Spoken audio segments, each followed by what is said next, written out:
So this is the second video that I am filming today. So if you notice that my clothes are the same, yes, they are. So, oh, and I don't know when I'm actually going to put the videos out. They might come out in a different order. So I am going to start with this anonymous story. And it starts with, when I was 11 or 12, I developed a disgust for my stepmother. We ate most meals together as a family, especially dinner. I remember just glaring at her while I was filled with this uncontrollable rage. I couldn't understand where this rage was coming from, but I knew it happened when I heard that noise. I stopped eating at the table. Instead, I just sat there, as stiff as a board, afraid to move a muscle, because I didn't trust myself not to lash out. We had a rule in our family: we couldn't leave the dinner table until our plates were cleared. I sat, and I sat, and I sat. I endured every lip smack and slurp until finally my dad released me. Then I'd run into the backyard where I'd be free to release all that bottled up rage. A few days after this trigger started, my dad confronted me about my problem, saying there was obviously something going on with me. It was clear by my body language. Me, not knowing how to approach this subject, and also self-aware that what I was feeling was somehow wrong, wrong of me to feel this way, and wrong of me to ask anyone to change themselves for the way I am feeling, I confided in my father what I felt. I told him that I can't stand it when my stepmother chewed with her mouth open, which was every time she chewed. Unless she had an extra big mouthful of something and then she only chewed with lips together to keep bits of food from falling out. I remember this as clearly as if it was yesterday. Bless my father for trying to help me the next night during dinner when he noticed my stepmother chewing with her mouth open. He said something about it. He said, "Chew with your mouth closed at the dinner table," while pointing his fork pointedly at her. You could have heard a pin drop. My stomach did a flip. Was this it? Was this going to be the end of my torment? My stepmother glared daggers at my father. She coolly stood up and said, "Can I speak with you outside, please?" Her eyes never leaving my father's. Long story short, my stepmother, being my stepmom, took special offense to my father's display, seeing him as taking my side against her, and took extra steps to ensure she stamped out whatever it was that me and my father had between us that allowed me to open up to him. I went back to being a ball of anxiety during meal times, barely eating at all, and bottling all that rage up until I could finally find some blessed peace and quiet. Weeks went by, turned into months, and my misophonia triggers only got worse. Now it wasn't only my stepmother that triggered me, it was my little brothers too. There were three of them, and it was part of my tasks as their older sister to look after them while my father was away, as well as other household chores. I remember gently pinching my little brother's lips together, trying to show him to chew with his mouth closed. Like this! As soon as my fingers would leave his lips, he'd start chewing with an open mouth instantly. The rage overcame me. Before I knew it, smack, I'd open-handed smacked my precious little brother across the face, hard. He started crying and I started panicking, trying to get him to stop with any distraction I could think of. The whole time apologizing and fighting back my own tears. Why would I do this to my beloved little brother, the most innocent thing I've ever known in this world?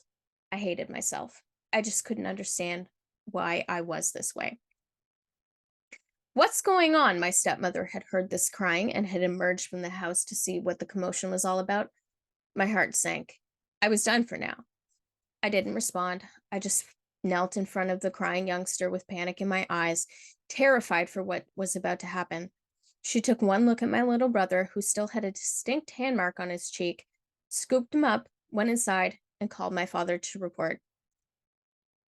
I didn't come home that night.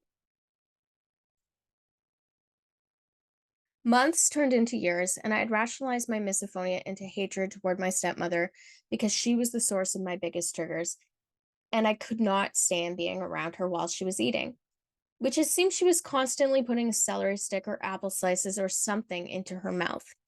I started searching for excuses to not be in the home. Since I wasn't allowed to visit friends' homes, extracurricular activities, band, basketball, I even took up a part-time job working after school and weekends. Since these things often went on during dinner time, I'd come home late and hungry. Knowing as much, my stepmother guarded the refrigerator when I got home. making sure I went straight to my room without even a snack. Oh my God. Sorry, I just read ahead the next line and I'm in shock. Okay, back to reading. She put a lock on the freezer after she caught my father slipping me a frozen fruit snack one night. She didn't like that I wanted a life out of babysitting and household chores and wanted to put a stop to it. Oh, sorry. I am just having a hard time reading this because obviously this is child abuse, and it's sadly not the first time I've read something like this, not even just for misophonia, but I can't believe how common of a form child abuse withholding food is. Like, it's absolutely insane to me that this happens. And I am so sorry to the person who submitted this story because this is absolutely awful. Oh my God. All right. Back to the story. Being a good natured person who was raised to respect adults, it took me a long time to finally snap. But snap, I finally did. I just want to say that, oh my God, of course you would eventually snap. You were hungry and you weren't eating. How could you not? And sorry to everybody, this thing is trying to be in the video. She's skulking around in the background. Okay. I remember it was my turn to put the dishes away, and I was working on putting the silver away from the dishwasher basket and into the silverware drawer.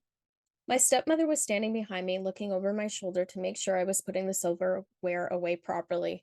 My dad was away for work, so she knew she could be extra if she wanted to. Oh Lord, what does extra mean? Sorry. She was happily snacking away on something. I was just holding a fork in my hand, turned to her, and was already crying when I screamed at her face, "Just leave me alone!" And I ran into the bedroom and slammed the door. Of course, I'm sure the first thing she did was call my father and report. I went through all the normal movements the next day. Get up, get breakfast, milk the goats, go to school, come home. Wait, you are milking goats in between all this? You're not allowed to eat, but you have to milk goats? This is, oh my God, are you living in like the 1800s? I am so sorry. This is so awful. Okay. Get up, get breakfast, milk the goats, go to school, come home, do some chores, and I quickly hid myself away in my bed as quietly as I could as soon as I was finished. I just wanted to die. The anticipation of whatever repercussion for what I had done was killing me. Finally, late into the night, my dad came home. He opened my bedroom door. Of course, I was awake. He knelt down so that we were eye to eye, and he said, "I think it's time that you went to live with your mother." I looked him in the eye and unflinchingly said, "I think you are right." I had the van packed and ready to go by daybreak. My dad called my mom to let her know her house would soon have a +1. She couldn't get away from her job at the drop of a hat at that moment, but luckily my stepdad could that day, and he met us halfway.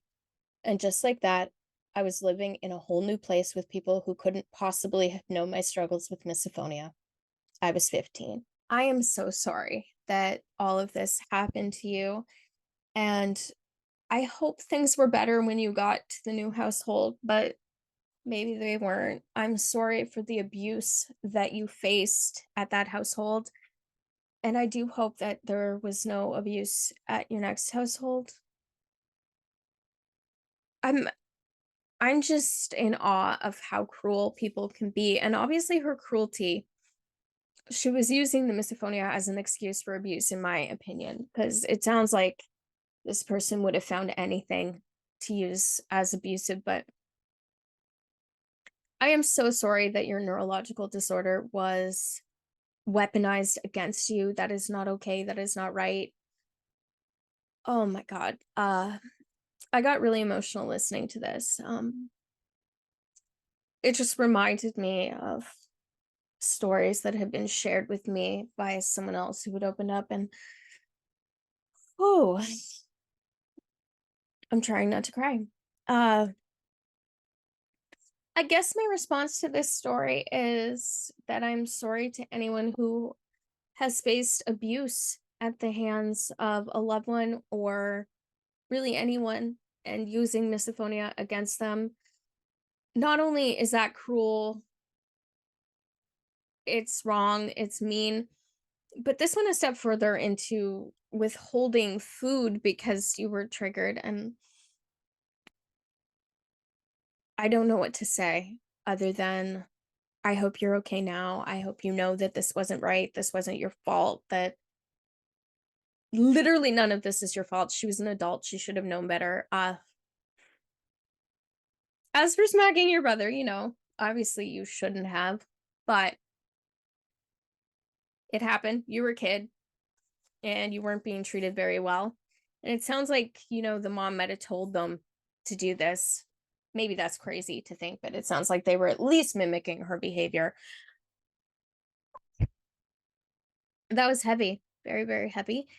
And I hope that you were able to heal from this. And my God, the emotional toll that misophonia has is strong, but it seems like people who are already awful and nasty and abusive just love to have another excuse, and that's not okay. And if anybody is in a situation like this right now, please, please, please reach out for help. If you are a young child watching this and people are withholding food, that is not okay. Please call your local police because your parents should feed you. Like, that is the number one rule of parenthood. You must feed and clothe them and shelter them. Those are literally the things that you cannot get away with. Like, unless like the kid's already been like eating all day and you don't give them a piece of cake, that's not abuse, but literally starving them, that is. So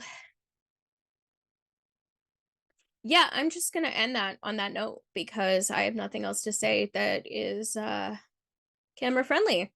Um, I'll see you in the next video. If you'd like to submit, the link will be below as always. And this is part of an entire playlist. This is maybe the third or fourth video. I don't know yet. It depends how I decide to edit them because I have a few. And you can submit your own story if you'd like.